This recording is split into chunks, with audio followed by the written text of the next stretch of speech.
Okay,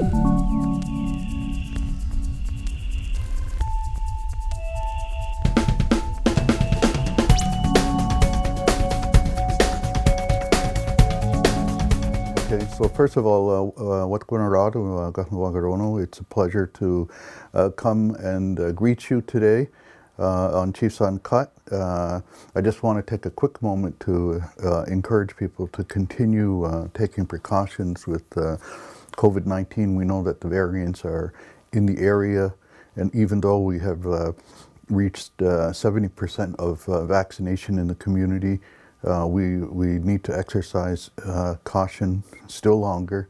I know this is trying on patience of our people. We want to be with our families, but I do encourage you.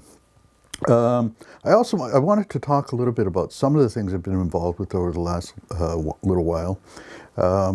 The first thing I want to talk about is an imminent agreement, funding transfer agreement for Kariwanoron, the language program immersion, and we're finally, Portfolio Chief Harry Rice and myself have been working on this for quite a while now, and we are at the doorstep now in terms of having that funding transfer, which will allow for a secure financial future for Kariwanoron. Language, as you know, is a central part of Kahnawake's vision statement, and the need to protect our language, and as we lose first language speakers, so that's a vital part of that. I also have been heavily involved with the work towards improvements on Bill C-15, the United Nations Declaration on the Rights of Indigenous Peoples, and that work has been both at the Mohawk Council, but also with the Assembly First Nations of Quebec and Labrador.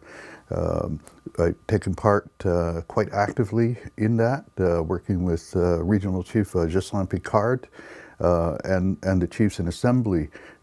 We have particular concerns because of the political nature of Quebec in relation to Indigenous peoples here. They don't recognize that we have an inherent right to our own forms of governance.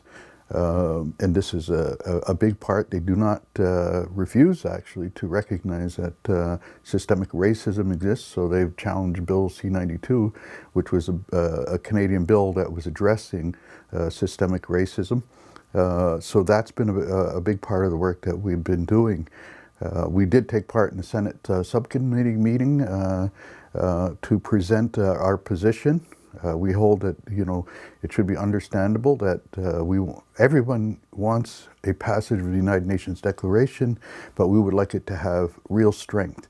And so we've asked for particular amendments in order to be able to regionally support that we think they're vital. Want to talk about Bill C-218, which is an amendment to the Criminal Code of Canada allowing for single sports betting. That, along with some things happening in Ontario, are presenting an existential threat to the jurisdiction of Kahnawake gaming. And that jurisdiction was characterized by the Justice Minister, David Lametti, as being a legitimate gaming architecture worthy of support. And so we had been working with his office trying to find a way to have a carve-out for Indigenous peoples in the bill. Ontario, which is the biggest single market for online gaming, is taking a different approach to something called conduct and manage.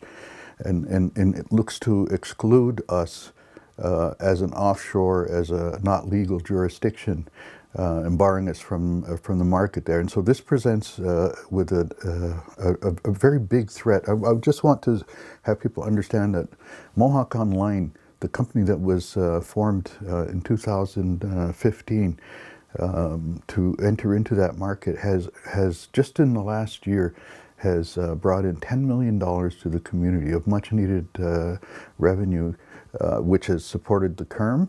And just in the first 3 or 4 months of this year, there was the additional $4 million that went to the KERM. So it's really important, and Council is focused on doing what we need to do in order to protect that jurisdiction and our ability to provide for our people. I just wanted to bring that to the attention of KahnawakeTV. Also, recently, in the last week, myself and Ratsénhaienhs Cody Daibo and Harry Rice, we had a meeting, an introductory meeting with U.S. Consul General Anna Escogima, who is in the Montreal office, and so it was a really good conversation. She was quite up on the issues in Quebec, having spoken prior to our meeting with her with Ghislain Picard, the regional chief of AFNQL. And so we talked about that, but we talked about the history of Kahnawake, our contribution to U.S. military service, and the issues related to border crossing. We have now an additional open door. We explained that the history of Paul K. Daibo and the history of our border crossing rights as pre-existing both the United States and Canada, and the importance of continuing to recognize that. We talked about the history of ironwork and the importance of that in the building of the U.S. So it was, like I said, it was a very productive meeting in my view, and we look to meet with her again very soon. We have, I'm not going to speak about what it is, but I would say that it's COVID related. So we are attempting to reach out to her again and take advantage of that open door. I also want to talk about my consultation files, but I'm only to speak briefly because it's a deluge, really. You know, people often ask, you know, like, are you guys going to back in the building yet? Or, you know, the perception may be that, you know, it's not business as usual, and I would agree it is not business as usual. Nobody has to make travel arrangements to come and have meetings with us. So oftentimes I'm double booked in terms of meetings, but I can tell you that it is almost wall-to-wall with consultation meetings, and we have had successes there with the Contrecoeur Port Project, especially in the protection of a species, copper red horse. I've got time to go into all of that, but that's very important work to me. It's how I got into it.